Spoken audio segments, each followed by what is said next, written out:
Welcome to Talking with the Source, where we bring on well-known and local researchers from around the world to share their experiences and evidence. Who knows that the moon missions were faked? As soon as I said, I'll meet you, and she said, oh, darn it, I gotta check the door, make sure the door's locked, because I don't want to leave John's house unlocked. So she goes back to check the door. I go out to my vehicle, and I hear this god-awful scream. Well, there are 63 races of grays. So most people only think there's one race, and when you say grays, it's a misinformation. There's 63 races. Out of those, one race is a negative extraterrestrial. And what I do is I group them in the negative and the positive. The positive wish to see humanity ascend.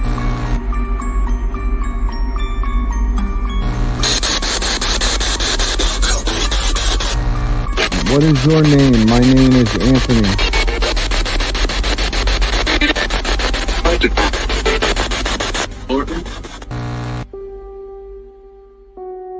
Are you ready to unravel the mysteries of this podcast?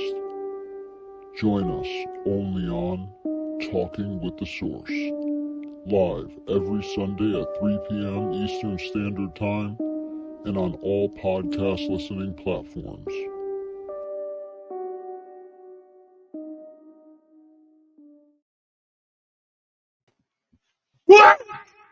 What is going on, everybody? My name is AJ Capasso, host of Talking with the Source. I'm here with one of my best friends, Chris. What is up, my friend? How have you been? I've been wonderful. Been a long week, but wonderful. Great. Well, we are missing one of our friends, John, JK47. He is not here right at the moment. He's with his family out in the Colorado Springs, having a great time this weekend. So we just wish him the best. We love him. We miss him. And we can't wait to have him back next week. But thank you guys all for tuning in. Today we have an absolutely amazing guest. I've been waiting for him to come on. If you have ever watched Netflix, go ahead. I was just saying hi to Nicole. I saw her pop on. Oh, hey, Nicole. How are you? I wanted to say that if you ever seen the Netflix docuseries Surviving Death, then you would see his episode and see him in the episode on episode 4. And his name is Robert Ginsberg or Bob Ginsberg. And he is actually the founder and vice president of the family, or let me pull it up right now, actually, on the banner here so you guys can see it for yourselves. It is the foreverfamilyfoundation.org, and also his blog is www.beyondthefivesenses.com. So let me bring forward Robert Ginsberg right now. Hey, Bob, how are you? Okay. Hi, AJ. Hi, Chris. Hey. How have you been? Hey, Bob. Good. Thanks for inviting me on. Yeah, make him the big screen. He's the guest. He's the guest. He gets the big screen. No, thank you so much for coming on. I mean, it's honestly an honor, and I'm so looking forward to diving deep into your story and finding out more about you.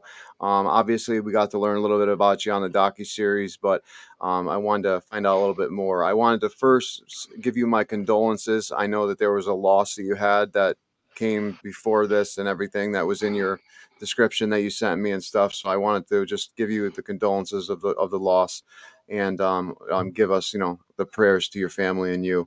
But if you could, can you tell the viewers a little bit about yourself? Yeah, well, AJ, who I am now is quite different than who I was before 2002. I mean, I was, like a lot of people, I was, I guess, a logical left brain materialist thinker. The thought of life after death, to me, it was a fairy tale. I didn't believe in paranormal experiences. To my credit, I wasn't a total skeptic. I was open-minded, but an open-minded skeptic.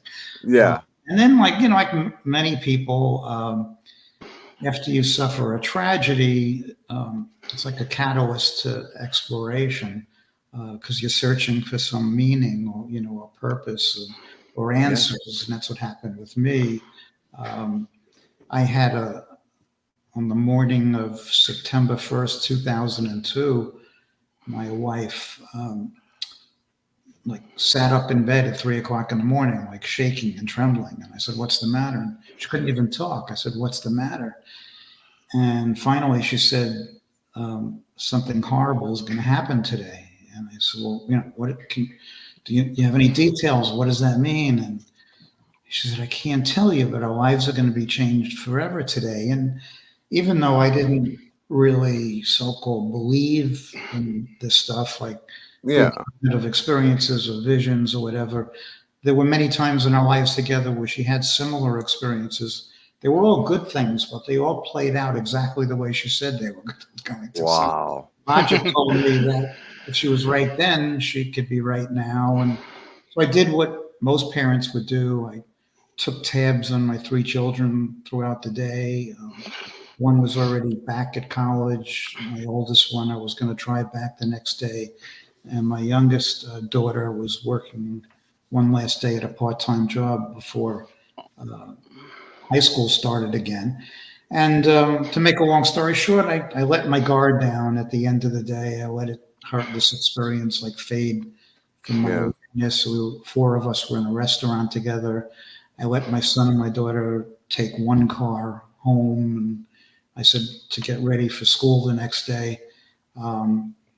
And we lived in a rural area, and we passed them, and they were in a horrible accident. My daughter didn't survive the accident, and my son had serious, brain injuries. And I was in shock for obviously for a long time, but then it became clear that my son was going to recover from his injuries, and then suddenly I remembered that day, like that morning, like I became obsessed with finding out how my wife knew, because there was no doubt that she did. Yeah. So I took the science route, and I started contacting people and traveling across the United States, meeting with medical doctors and scientists and researchers that studied the mind, that studied consciousness, because I needed to know if there was any credible evidence that our minds or our consciousness or our soul could extend, beyond the physical brain. And the more I learned, of course, the more questions I had. But of course, yeah.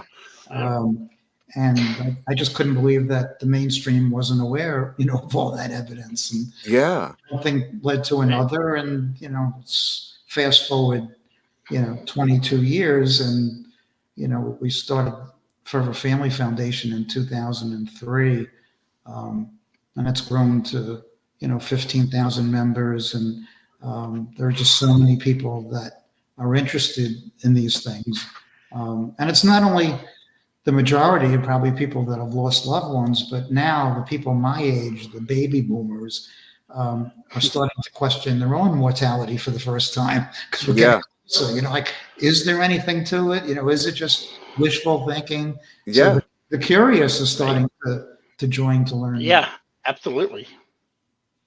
Now, if you don't mind me asking, through your research and going across the United States and meeting with all these different scientists about consciousness and everything, what did you find out? What was your end result of, or, well, actually, I shouldn't say what's your end result, because it gives you more questions than answers. I know that. But what was some of your results that you would say that you've gotten from some of these answers? Well, in order to believe in life after physical death, the prerequisite is that you first have to believe that our minds can travel beyond our brains. So things like telepathy, intuition, distant healing, remote viewing. I mean, you're probably aware, I don't know if your audience is aware of remote viewing. Yes. So, people, for lack of a better description, are able to send their consciousness to a distant site, view that site. Our own government enlisted remote viewers in the 60s with the Cold War with the Russians. They give them latitude and longitude coordinates, and they would visit like secret sites and draw accurate drawings. So things like that. I mean, I did my own experiment, remote viewing experiment, where I set up. I told our members that every night at exactly 9 p.m. Eastern, I was going to draw a picture. And between the 9 p.m. and 9:15 p.m. And I told people to join in, whether they thought they had any ability or not. and at the end of 5 days, physically mail me in their drawings to see if anything matched. And people started, sending in their drawings, and frankly, I wasn't impressed. It was really nothing that. Yeah. Then I got one. weren't even close. Yes, I could stretch it, but I don't do that. So I said, no, it was nothing. But the very last No. came in, the woman at 3,000 miles away in Bend, Oregon, nailed 3 of the pictures exactly. And, Wow. and on Friday, I said, you know what? I'm going to screw with everybody. I'm not going to draw a picture. I'm going to draw a geometric shape. And I drew a dot with concentric circles around it. Yeah. She drew it? He drew it exactly the way I drew it. Now, the interesting thing is, I drew it on Friday, but she drew it on Wednesday. So it raises the issue of, who was remote viewing who, and also time and distance, really don't matter when it comes to premonitions. So see, that had a profound effect on me, because here I am, Bob, sitting in New York, where I lived at the time, with my brain and my skull, and then this woman 3,000 miles away with her brain and her skull. If our brain produces consciousness, how is that possible? It's not, so it's clearly that something was moving beyond the brain. So things like that spurred me on to then investigate things like near-death experiences and reincarnation and deathbed visions, after-death communications, electronic voice phenomena, all these other things, because, now I was already sold that intuition and mind acting in the way of the brain was real. So that's what we try to do in the foundation. We don't try to convince anybody. We just want to make them aware of the established evidence. Wow. Yeah. No, you know what? That's very important too. I mean, I'm so shocked that the lady drew it on Wednesday and then you drew it on Friday. That is just absolutely incredible, because, it's weird. When I had my near-death experience, I felt obviously that no time and distance, like you said, mattered. Obviously, there was no time in afterlife. And I also felt that we were all one, so we were all connected in some way. So I feel that consciousness definitely was connected with you in some way, and she was able to remote view you, or you remote view her, or whatever it may be. But that was intense. That's pretty cool to get somebody to send that to you. That's I think there was. So in your own NDE, I mean, you described 2 things that a lot of other people describe. I mean, did you leave your body and have it? You did? Yeah. So what ended up happening was I was addicted to opiates at the time. I was a heroin addict, and I died 12 times. And the last time that I died, I left my body. And when I left my body, the paramedics I remember just waking up over my body, like floating kind of, but standing, it felt like. And I was looking down at the paramedics working on my body, and I'm like, wait a minute, what's going on? And I was able to basically view around the room just by thought, wherever I wanted to be, simultaneously, all at the same time. So if I wanted to be over his shoulder, in his thoughts, on the other side of the room, looking over my thing, I could do all of them at the same time, but understand each one simultaneously. And then I felt some other presence, but I couldn't see anybody with me. And then I got sucked up what I would call like hyperspace tube, is the way that I can describe it. And I started to get very fast images of it wasn't just my life review. It was beginning of creation to the end of my life. Wow. And the pictures came up so quickly, but I was able to understand them, each and every one, like as if it was like listening to a CD, like in the physical where we can only listen to one track at a single time. But in this instance, you're able to listen to all 12 tracks simultaneously at the same time and understand everything all at once. So it was so magical. And then it opened up into the most beautiful place in the entire world. It reminded me of an earth that was like not touched by human beings, with just magical forest, and the colors were just vibrant. I mean, just that everything was so different. Like nothing here matched what was there. It was just so beautiful, the feeling of love. And then I got approached by this light being, and I couldn't look into the light. It was just so bright.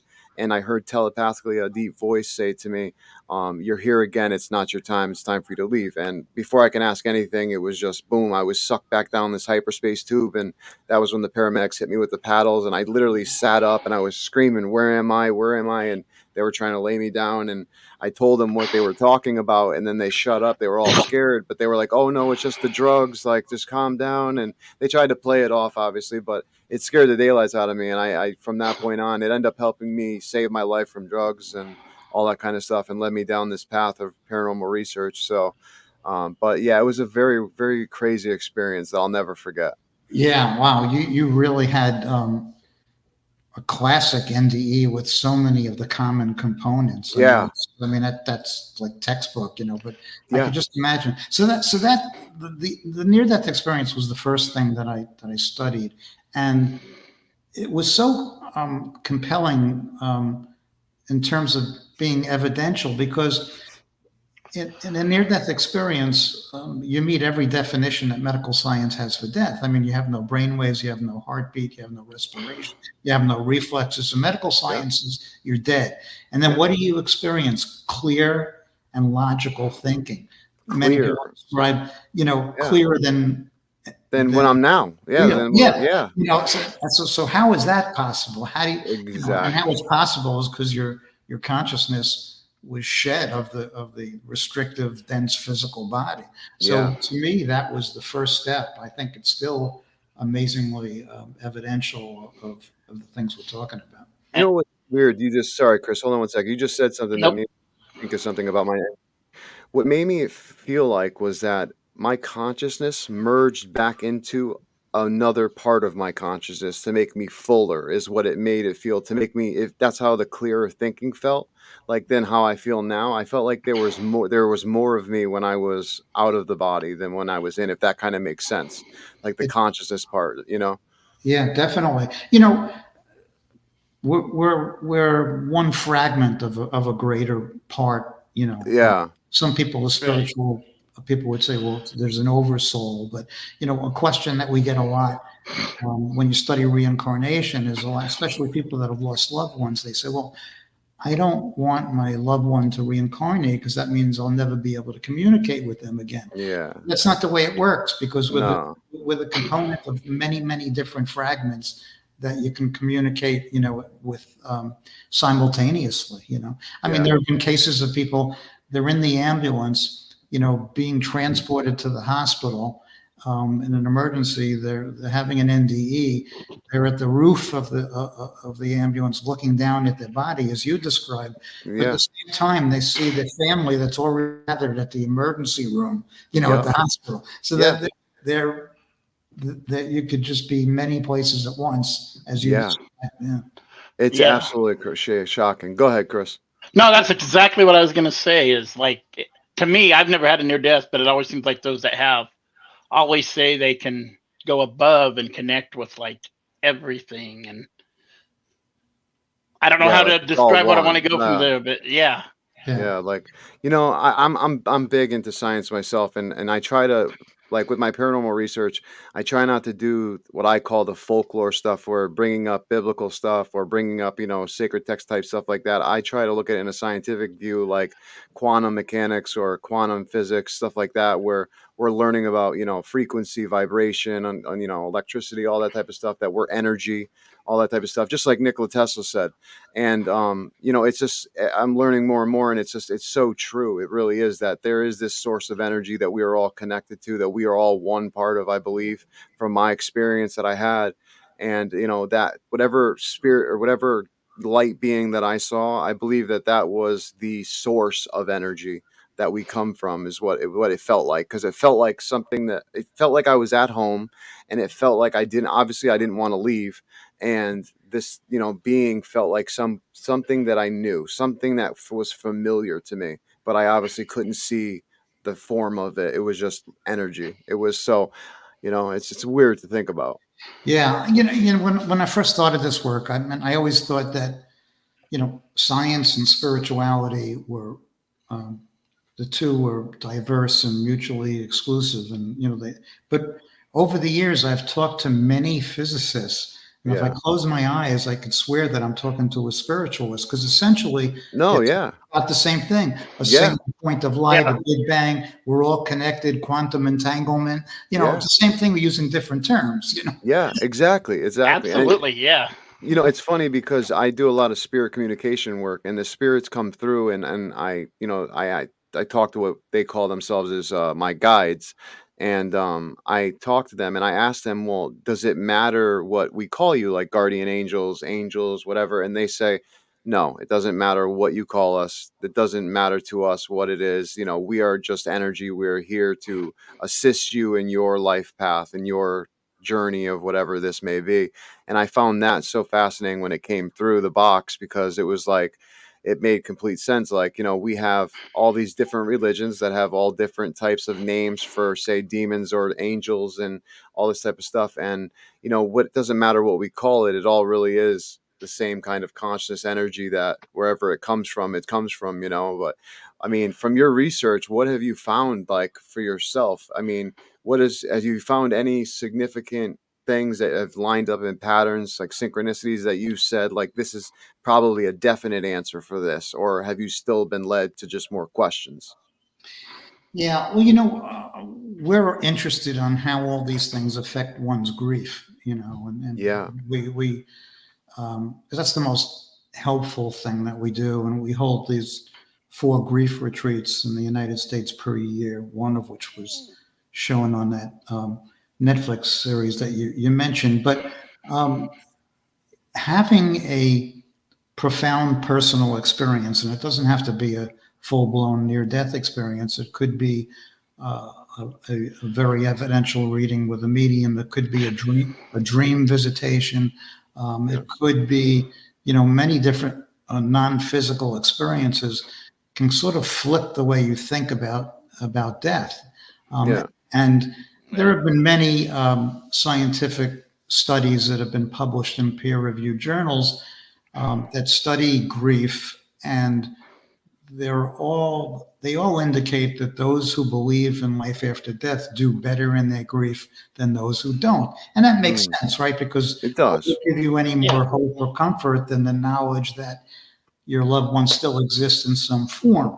Not only do they exist, but they exist with personality and memories intact.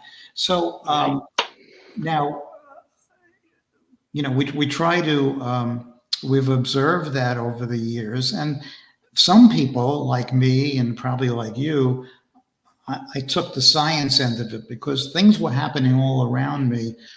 Synchronicity is science, but it didn't Yeah. fit my frame of reference. So I wouldn't even recognize it or acknowledge it. But then after I took the science route, that opened me up to start receiving these things because I believed it. And I think Me too. I think there's a progression. I think that when they do these surveys today and they ask people how many people believe in life after death, there's usually the majority, anywhere between 60 and 70%, say that they do believe it. But I think what they're really saying is that they hope. That hope may be based upon their religious convictions, maybe cultural influences, or just, it's a nice, comforting thing to think of. But sometimes that hope turns into belief. And then if you have an experience such as what you had, AJ, that belief turns into a knowing. Knowing, You have no doubt. It removes all doubt, Yeah, it does. It took me 7 years to get to that point, because I tried to rule out physical explanations first, and when I finally became convinced by the evidence, that's when things started to unfold. That's helped me personally, to get through, the loss of my daughter, and more recently, the loss of my wife. I'm so sorry to hear that. I'm sorry, man. Thanks. So, I was in a different place, when my daughter passed, in 22 years ago, I'd go to sleep every night wishing that I would die. I mean, I was hoping I'd have a heart attack and not wake up, because I couldn't see any way. I didn't believe in life after death. I didn't see any way surviving. Now that my wife passed, I mean, it hurts just as much. I mean, we've married for 46 years, but I don't wish, I'm leading a meaningful and productive life. I no longer, I know what lies ahead. I know that she's managed to, to see my daughter again. And I'm better able to keep going with my life. And I think that's the advantage about learning about all these things, you know. Definitely. And I'm sure that it helps too with the amount of people that you help with these retreats and you see the difference in them. I'm sure that that gives you that purpose again to be able to, get through those grief times when you are alone and you do get kind of in your head. And, because I've had those moments. I lost my whole family in 2020, tragically, heart attack with cancer. And then COVID knocked out the rest of everybody it took like 5 months. Everybody was gone. The only one left is my aunt and my mom. And it's like, and it's crazy. It's crazy that I was going to bed the same way you were, like mad, like just didn't want to live, didn't want to wake up. But I also had that knowing, and I'm like, you know what? Why am I sitting here like this? Because it's not doing any good for me, and I know that they wouldn't want me to be this way either. So, Right. Yeah, I mean, I know exactly how you mean. I when you suffer personal loss like you and I have, and many people have, it's kind of strips you down to nothing, and you got to build yourself up, and you build yourself up like you did after your NDEs, with a different perspective. I live on a barrier island, and almost 2 years ago, the whole island was underwater when a Hurricane Ian Oh hit. wow. wow. And I had massive damage. I had 6 feet of water in my house, so. Wow. But then, and I'm a guy that usually has a lot of stress, so I hold it in. But people would look at me, as I was dealing through this, and they said, "Well, I don't understand how you're so calm through this." I said, "Because I have the luxury of perspective." I said, "This is Yeah. material shit. Yeah. This is." You want to know what loss is? I'll tell you what loss is. I mean, Exactly. I give everything Right. I ever owned for 10 more minutes with my daughter. So that's one. Hate to use the term advantage, but it is an advantage because It is. you get to live your life as if it's your last day, which allows you to live a fuller life, because we know that what's here today may not be there tomorrow. You're right. Absolutely. Absolutely right. You're right. And it is all material shit. You're absolutely right. And a lot of us cling to that material life. And, we can't bring anything with us when we leave. So it's like, why do we do that? But I guess it's part of being human, and we get wrapped up in our worldly possessions. But I want you to talk a little bit about the Forever Family Foundation and a little bit about what else you guys do. And then we'll talk a little bit about your blog. But first, I know we were talking about the retreats you guys obviously do. If you want to get a little bit into the retreats, tell the viewers a little bit about them. Yeah, so we do these retreats. We've been doing them for many, many years. And we present, most people that come to the retreats are grieving the loss of a loved one. Some might be fresh, some maybe years. Some people come back because they need a little refresher to get them back on track. But we approach it, we have 4 mediums that have been certified by the foundation. We have a grief clinical professor of psychology who's an expert, in grief, and she's wonderful. She comes to all our retreats. We have metaphysical practitioners. I'll usually give a talk from a science perspective about evidence of an afterlife. And we want to, meditation, and we want to expose them to everything, hoping that they'll come away with something that will help them, in their journey. And those have been tremendously effective. As a matter of fact, there are 2 scientific studies going on that are measuring the effects that the retreats have on somebody's grief, and they're still right. And how do we find that? So, like, if I wanted to go to one, how do I get a hold of that? It's all on the website. We post them, foreverfamilyfoundation.org. Since we limit them to 50 people at each retreat, they sell out very quickly, so sometimes. Yeah, absolutely. And where are the retreats at? We have. I know you mentioned Connecticut, but. Yeah, we have them in Connecticut, Florida, California, and that's what I'm. Yeah, we have 2 in Florida, 1 in Connecticut, 1 in California. I mean, we could do more, but there's just so much we can handle. So. I don't blame you. Yes, absolutely. I mean, I can imagine how much it is. Yeah, to put all that together and everything, and Yeah, Nicole, very sorry for your loss as well, Nicole. Yes, Nicole, absolutely. And I also want to say thank you to our new guest right now who's watching from Iraq, Zagros. Thank you so much for coming, and thank you for praying for us all. We pray for you and your wife as well. We hope that you can get her over, or you can come over to the States with her, as I saw in the comments. But thank you for joining us, and thank you for listening to this podcast. But yeah, I mean, I think what you're doing is absolutely amazing work. And I think that, helping people through these times with all of the different aspects that you guys put together with the foundation is just such an amazing thing. Now, when you give them, like, have you ever heard of binaural beats?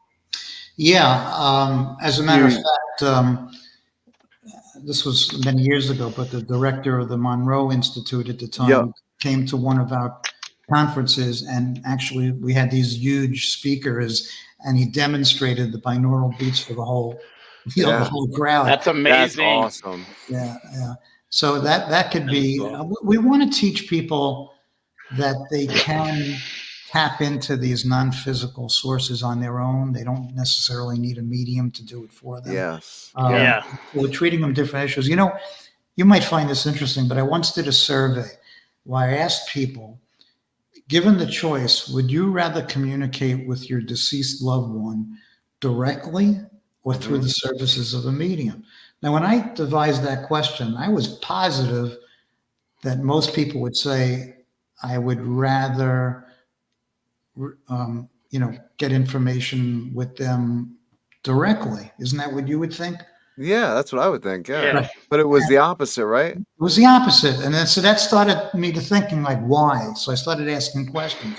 There were two reasons. One, we still live in a world where we're taught to fear things that we can't perceive with our known physical senses. Yeah. So there's some fear involved in that whole thing. And two, a lot of people said that if I get the communication directly, I'm going to question whether it's my own mind that's making this up, as opposed to getting it through a so-called professional and a medium. That's what I was gonna say. The professional thing. Like, Yeah, so you I can, don't paint your own house. You hire somebody to paint it. You don't yeah. want to communicate to the spirit. You hire the medium. Yeah. So I could see both points of view. Once many years ago, there was a woman at one of our grief retreats, and I had a private conversation with her because she was distraught. And I said, what would it take for you to get to that knowing stage that your daughter still exists in spirit form? And Yeah. she said, you know what, Bob? If I could see my daughter, that would remove all doubt. And Yes. about 10 years went by, and she showed up at another retreat 10 years later. Wow. And she came up to me and she said, do you remember that conversation we had? And honestly, I didn't, Yeah. and then she refreshed my memory. And she said, well, I saw my daughter.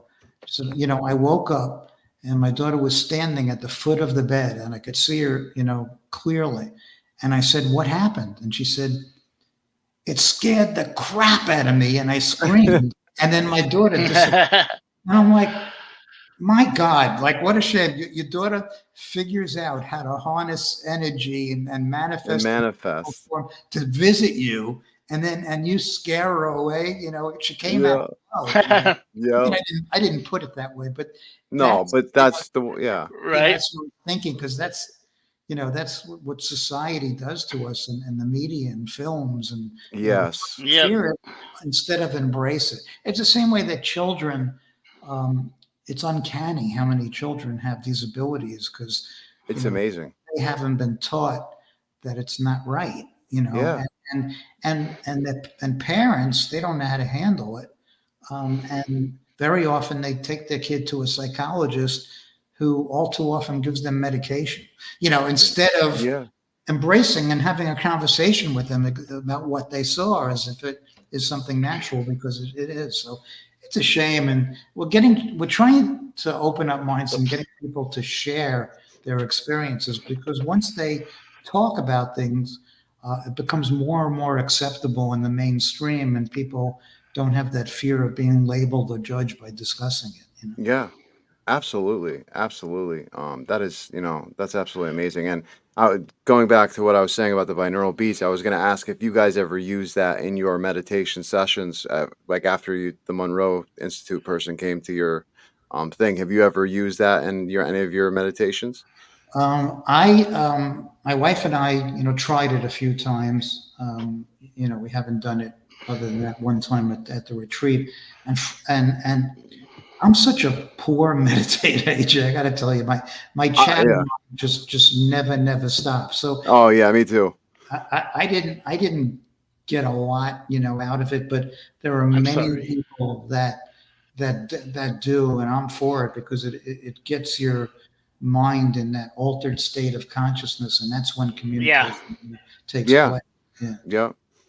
No, yeah, I use it a lot, and I tell you, I work with people, and first person that I worked with to help grow his connection with spirit is our other host, John, who's not with us right at the moment. He couldn't make it today, but since he started doing these binaural beats and meditation and stuff, he has grown his connection and is able to get through a regular spirit box literally sentences, and he helps with missing cases and with law enforcement and stuff like that, and he's actually getting answers to old cold cases that like that detectives are like, how are you even getting this? There's no possible way. And to watch it grow and watch him grow through meditation and through these binaural beats, getting into this altered consciousness has been such a feat to watch, since I do it myself, and I got to train someone, and he was a total non-believer in it in the beginning, and now he's the total opposite, like all the His stuff that he's growth is experiencing. amazing.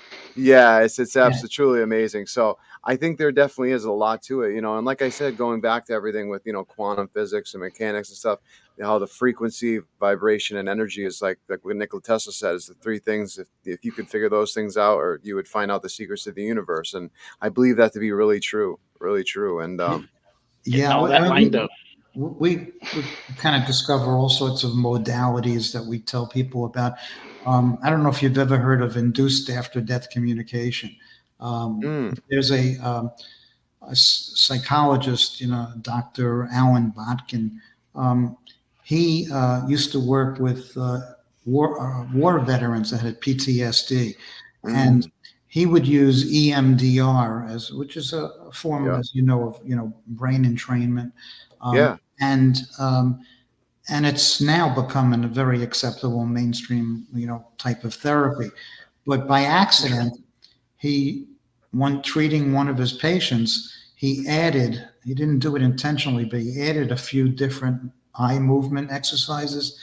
And all of a sudden, the veteran started talking to a deceased person. And Dr. Botkin, he didn't believe in life after death, so he thought it was an anomaly.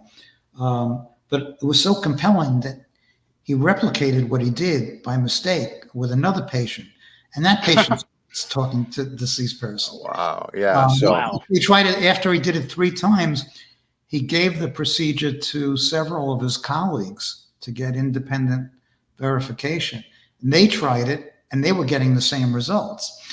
So we still don't know how it works, but in a large percentage of people, I would say somewhere around 50 to 60% of the people that he tries it with, and there are many different sessions that you do, they have these full-blown experiences, of talking to the deceased. Now that's really attractive to a lot of people, because it's something that, if you can be induced, to do it instead of doing it on your own, that's something to explore. I never got a chance to do it myself, but a lot of people that I know, have. Some with good results and some. That's interesting. That's very interesting. Yeah. Now, do you believe? I don't know if you believe this or not. I'm not sure where you stand on this, but do you believe that? Oh man, I just totally lost my train of thought. Wow, I had a question. Go ahead, Chris. You ask a question. I gotta think of this, because it was a good one, and I just lost my train of thought. Dang it. So when the person is doing that last exercise, is it because like all their, I don't know, energies and vibes all light up, and they can kind of like the near-death experiencing where they project up into the? I don't know. There are a lot of scientists that we work with that do brain studies on people that are intuitive.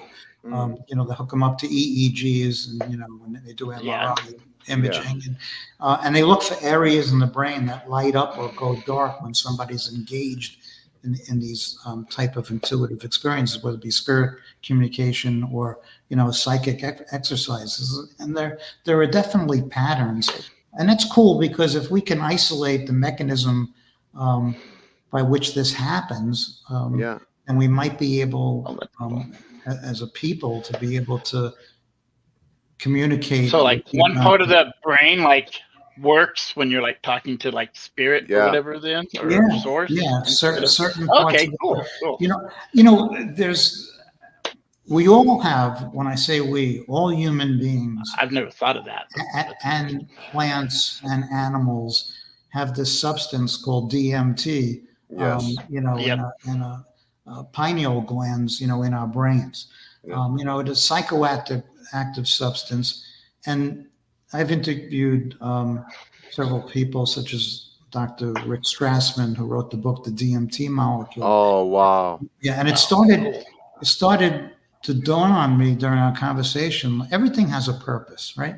So what is the purpose of all life to have this psychoactive experience in our bodies? I mean, it has to serve some purpose. And maybe that purpose is when it's released to provide that connection to the non-physical realms, So there you go. That stuff's really fascinating to me. All right, I remember my question now because you reminded me now. So, do you think that we can train these senses that are more than just our five senses? Do you think any person can train themselves to become, say, a medium, or to at least talk to the afterlife? Because in a way I do, but in a way that's like a fine line. I believe it depends on the person and how much they're willing to open up. That's my opinion. But what have you learned? What I would say is that every one of us has intuitive ability in various degrees. I mean, some people could play chopsticks on the piano, but they're not going to be putting on any concerts. Yeah. Right. In that sense, it's an ability. Now, there are intuitive development and mediumship development courses that you could take, but I believe that if you're not born with this really strong ability, that you can only go so far. You're never going to be a top level, evidential medium. I have seen people with some good ability that have been able to enhance it and are very good mediums today. However, in talking, let's say, with the 27 mediums that we've certified over the past 20 years, they all had these abilities as children. They repressed it because they didn't know how to integrate it into their lives. They were somewhat fearful, and it didn't come to the forefront until they became adults. But they all had these strong abilities, at a young age. Yeah. So I think that I encourage people to take, mediumship development courses or psychic development courses. So kind of like playing sports. Then the more you use it, the better you get at it. Quote unquote. I think so too. I mean, it's like a muscle. Yeah. I mean, I played baseball, up until high school, and always had dreams of being in the major leagues, but that was happen, No, I mean, obviously people's levels are all different, Yeah. Not everyone's gonna make it pro, but now what is your theory on why that is? And the reason why I ask this is because my theory is I think that some people, like when we go back to consciousness energy and how part of the consciousness, I believe, is not obviously our full consciousness is not all the way in this body. I'm wondering, this is just a theory, but I'm wondering if the people that come that really do have a very strong ability, that really are mediums, that come from a young age, that come in, what if their consciousness energy there's more of their conscious energy that has entered the body than what, say, just the average person would have, that doesn't have just the abilities normally, like as strong as a normal person who just can see, hear, whatever, like a really, really good, real medium. Do you think that the conscious energy can do that, since we found out through science that obviously the brain is a filter for our consciousness and stuff. Do you think that that's possible, or what have you learned throughout your studies? Yeah, well, I agree with the brain as a filter model, and that's the reason why, for instance, the most common form of after-death communication are dream visitations, because that monkey mind is put at rest, and the person in spirit, the person of pure energy, sees a conduit, sort of like a beam of light, where they can come through and get. I have very little intuitive ability, but at least when I'm conscious. But when I'm unconscious, for instance, I had 74 dream visitations from my daughter over a period of 4 or 5 years. Wow. And I journaled, each one of them. I was about to ask that. Yeah. Yeah. And I also had other deceased people, some I knew and some I didn't at the time, come through. But when I'm awake, I'm useless, So somehow I think that when we're able to get out of the way and put that filter aside, amazing things can happen.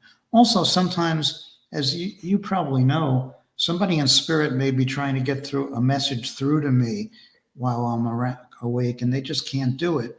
But they know they could come to AJ, and AJ is going to get that message to me.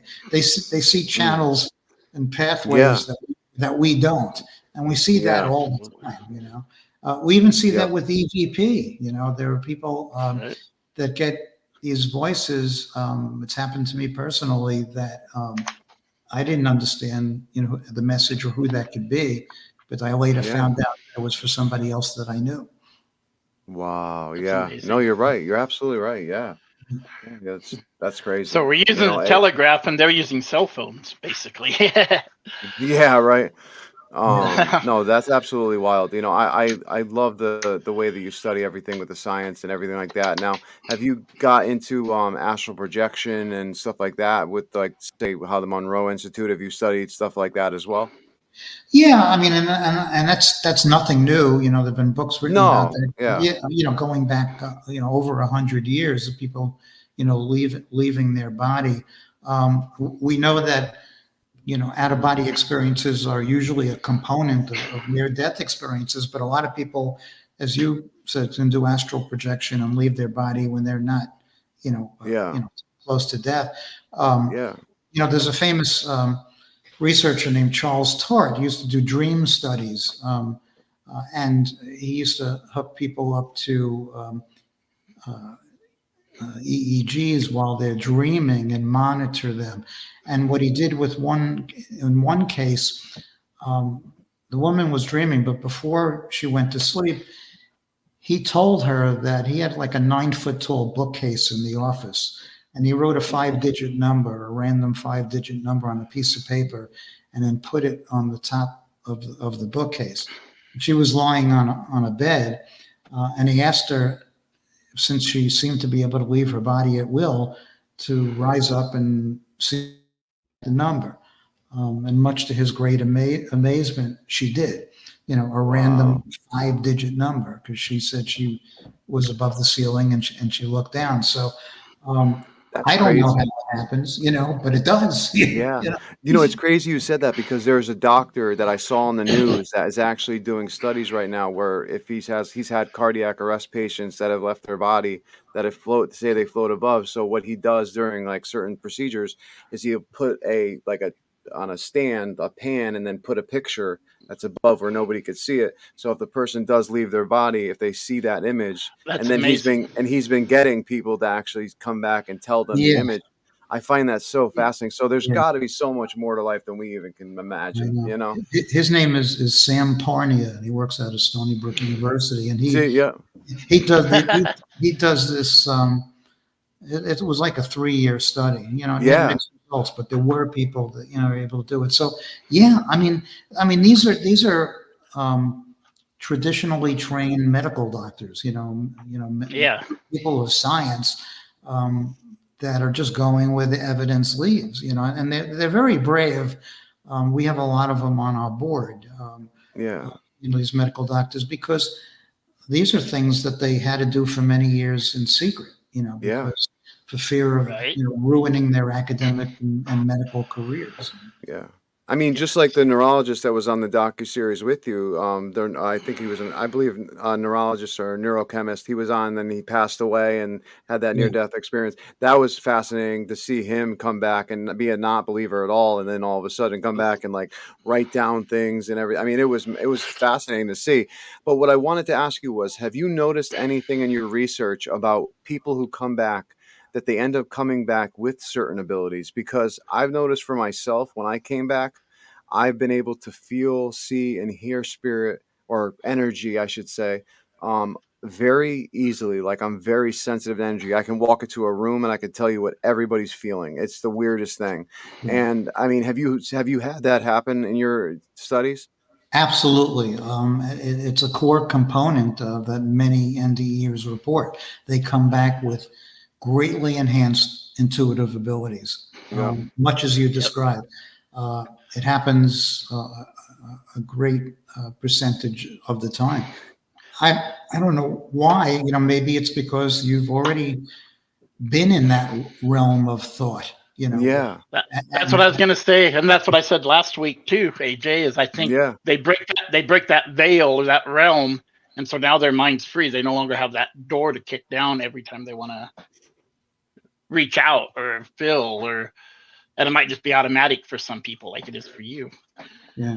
So AJ, when you got resuscitated, were you pissed off that you had to come back? Oh, I was very mad. I was very mad. Yes, Here's I a was. lot. I was very mad. First, I was very confused, but then when I found out, like when I got to the hospital and I found out what had happened, I literally ripped everything out of my arms and I left the hospital. I walked out. I was so Wow. angry because I was like, and I actually punched my father who saved me, because I was pissed off at him. I'm like, why did you bring me back here? You know what I'm saying? I didn't want to come back. Like, because what I felt there was, I felt it was home. It didn't feel like home when I came back anymore. So it was weird. It took a long time for that residue to leave me and make this feel home again. And even now, I don't feel like I'm home anymore. So it's a real weird feeling. It really is. As I mentioned, we do retreats in Connecticut. I know. Yeah. You're in that area. Yes, I live in Durham, actually, in Middletown. I should, if you're willing, I should invite you to speak at one of our I would love to. retreats. That'd be so awesome. Because that could be really helpful to people, all the things that you've been talking about, to know that there's a place we go, and that's where the loved ones are. So I have to talk to you about that. No, definitely. Let's talk after this. Yeah, for sure. No, thank you for even asking. That's so weird that you asked that question, because that thought came into my head like literally 20 minutes ago. And I'm like thinking to myself about like speakers that come to your thing. And I was going to ask that question, like, do you have speakers that come there? So it's so weird that you even asked that question. So that's a weird coincidence right there, I might fly you to Florida or California too. So hey, I'd be willing to do whatever you'd like, Bob, because honestly, if I love helping people and to get to talk about this stuff and talk about this experience, it truly is fascinating to me. And also, I believe it can help so many people, especially, like I said, what you're doing with these grief retreats and the positive impact that you're seeing on these people that are coming there 1 minute being so depressed and then leaving smiling and totally a different person. That is something that that's something you can't put money on. You know what I mean? That's amazing work. That's amazing. Yeah, well, I mean, I feel that way, and I don't have to tell you, because I mean, you've been to the other side, but like having your life blown apart. I mean, all the material stuff really didn't matter to me anymore. So there was nothing that brought me any joy. And as I say this, I mean, I could just think to where I was 23 years ago, but the only thing that brought me any comfort, was helping other people.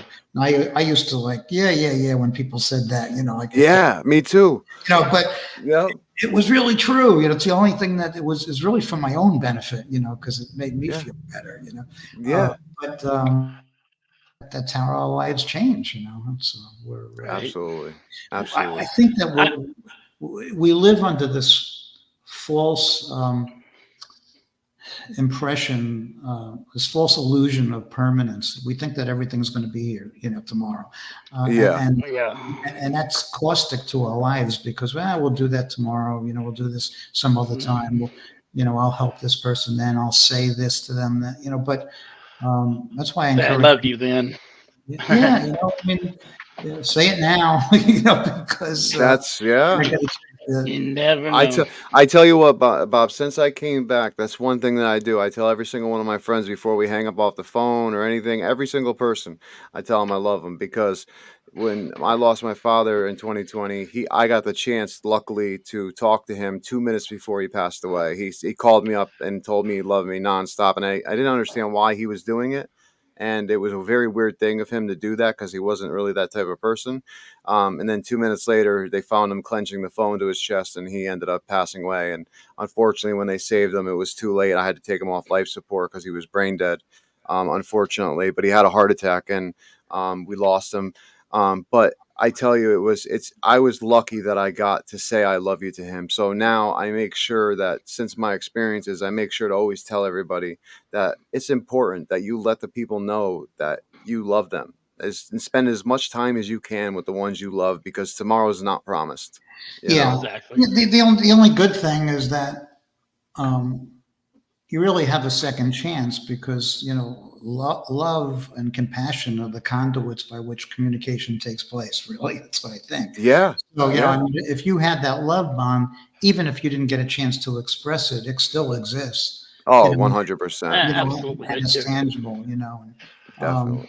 And the person on the other side feels it. We're all essentially beings of empathy. I mean, some more than others, but yeah. Now, tell us a little bit about your blog, please.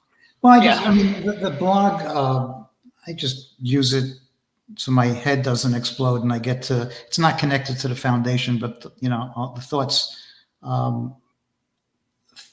that come to mind. I mean, I'll write essays about it, and in my blog about some of the stuff we're talking about. I mean, I wrote 2 books. One of them is about mediumship after working with mediums for 20 years, called The Medium Explosion. The title comes from there being a medium on just about on every street corner now, and there are no anybody could become a medium. There are no licensing requirements. There are no proficiency exams. There's no continuing education. There's no monitoring. So it's becoming problematic. And the other my other book is, I've lived a lot of years. My life's pretty interesting, so it's called My Life. But there's a twist, here and there. I won't give away the twist, but it has to do with the afterlife as well. And can you get those books on Amazon, or where do you buy those books at? Yeah, they're all on your website. My website or Amazon is good. Okay. Right. And speaking of the mediums, I wanted to know just a little bit how you certify them. I mean, you don't got to go into detail, but just it's a kind of an involved process. I mean, they come to us. There are instructions on the website. They send us an email. I send them a series of questions, just 4 questions, just to try to identify where they're at and if there are any red flags. Then if that looks okay, I'll give them access to an application online. It's a pretty extensive, 7-page application. Oh no, absolutely. For every 10 mediums, I give access to, maybe 1 sends it back, because they think they're gonna send us $100 and I'm going to send them a certificate, like a mail order. Got something to hang on their wall to say I'm certified. Yeah, and then I see that's not going to happen. And then there's an interview, and then the actual process, if they get to that point, they do a series of 5 readings for 5 different sitters that we trained in scoring. When I say trained, they know about mediumship. They know what constitutes evidence versus, general stuff. Cold reading and stuff like that. What's not? Yep. And we give a lot more weight to something that's specific in nature. So if I'm reading you, Chris, and you're the medium. I mean, if you're reading me, you're the medium. You see approximately how old I am, and you say, Bob, you have a grandmother in spirit. She'd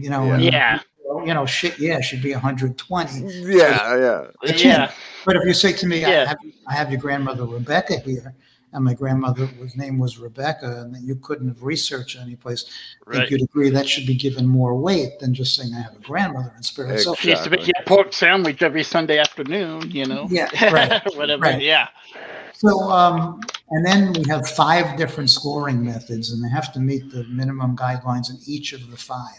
So it's somebody without that's not gifted in this is never going to gain certification. Yeah. And I think that that's very important what you do with that, because that certification process has to be extensive, because like we talked earlier, there are so many people out there that now say that they're mediums because of how big the paranormal is, that really are Yeah. just scamming people.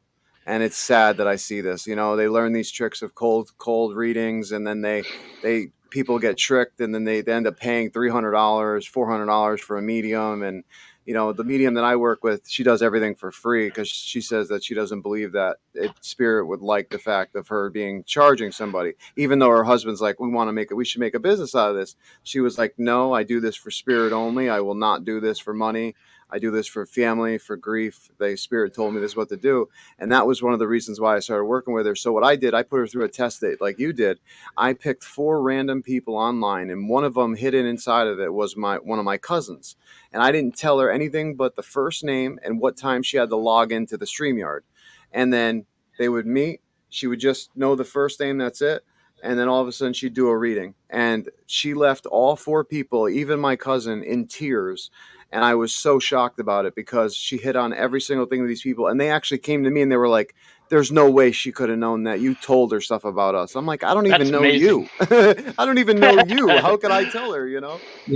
Well, the difficult thing, which has always been a problem, we do the best we can, but there's a difference between, I know it's a common thing to say that all mediums are psychic, but not all psychics are mediums. So there is a difference between mind-to-mind communication between 2 living people, telepathy, reading somebody's energy, and so forth.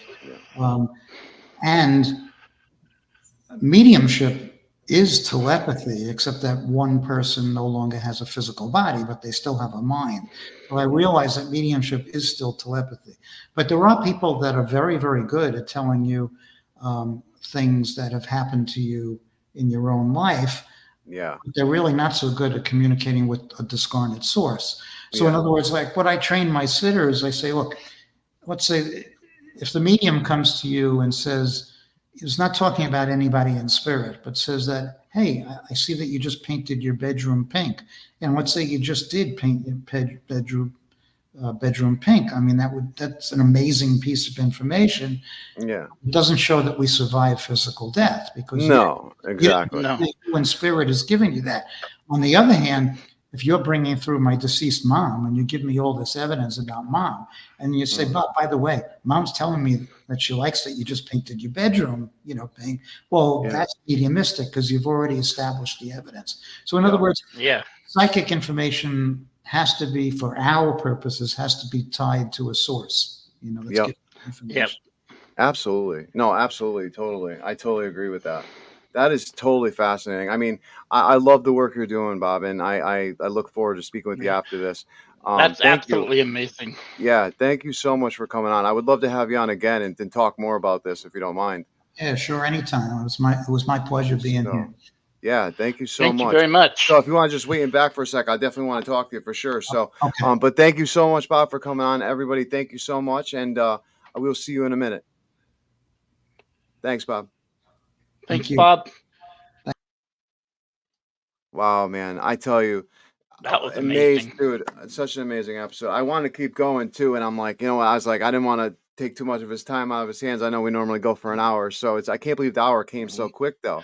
That was quick. That seemed like boom, boom. I tell you, but you know what? The research that he is doing, everyone, you guys need to go check it out. You need to go to the foreverfamilyfoundation.org. Right on the bottom right here, Robert Ginsberg. I'm telling you, he's an amazing person, as you just found out if you watch this episode. If you didn't, please go back and watch it. He has a lot of knowledge in this. Like I said, he was on the docuseries Surviving Death on Netflix. Check it out on episode 4.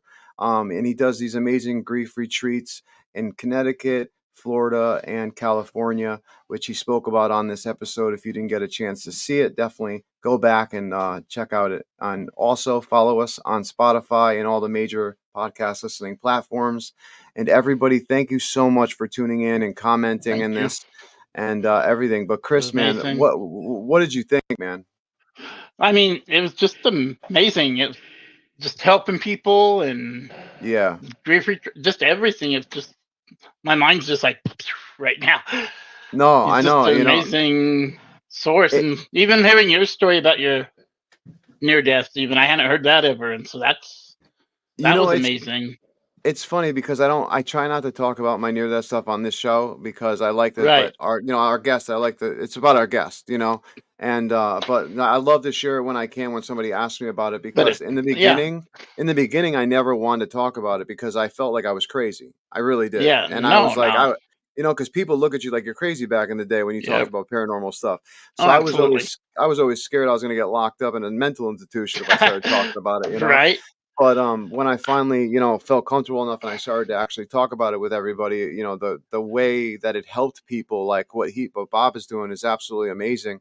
So it's just, Yeah. I can't wait to hopefully hook up with him and see what else he Yeah. does and how much he helps people. And I just think He's it's absolutely amazing. amazing. So everyone, please go check out the Forever Family Yeah, go check him out. Foundation.org. Yes, and check out some of these retreats. If you guys have lost anybody or are looking for a grief retreat, an amazing one with mediums and science and everything behind it, definitely check it out. And also check out his Yeah, blog at yeah. Beyond And I the love the Five way he Senses. blends science and everything Yes, too. That's so. absolutely, man. Absolutely. Well, guys, thank you so much for tuning in again.